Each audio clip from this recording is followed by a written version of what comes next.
വിനായകൻ സംഭവം എന്താ? വിനായകനോ? വിനായകൻ എന്ന് പറഞ്ഞാൽ ആടിലെ ഡ്യൂഡ് സാറല്ലേ വിനായകൻ? മമ്മൂക്ക. റിവ്യൂ എന്ന് പറഞ്ഞ മറ്റേ മമ്മൂട്ടിന്റെ പടത്തിന്റെ പുതിയൊരു പടത്തിന്റെ റിവ്യൂന്റെ ആണെന്ന് തോന്നുന്നുണ്ടാവും. മമ്മൂട്ടിന്റെ സംഭവം സീനാന്ന് പറഞ്ഞത്. പക്ഷെ മമ്മൂട്ടിയെ പടത്തിൽ വില്ലനാണെന്ന് പറഞ്ഞിരിക്കുന്നത്. സംഭവം കാര്യമില്ല.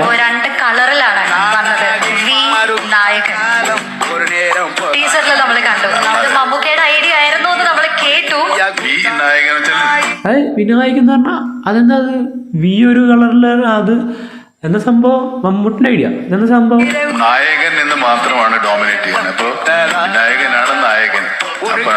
ഓ എന്റെ അപ്പൻ ഐഡിയ കേട്ടാ. അത് ഐഡിയ ഉണ്ടാ വി.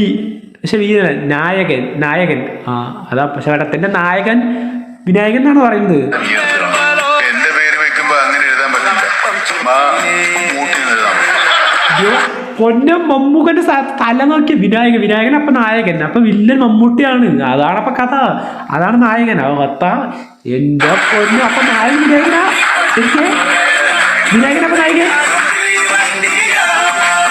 ആണ്ടവൻ അപ്പൊ വിനായകൻ ഉണ്ടാ പടത്തിന്റെ നായകൻ. അതാണ് വിനായകൻ എഴുതിയിരിക്കണ. സംഭവം സീനിട്ടാ മമ്മൂക്കാന്റെ തലയെ.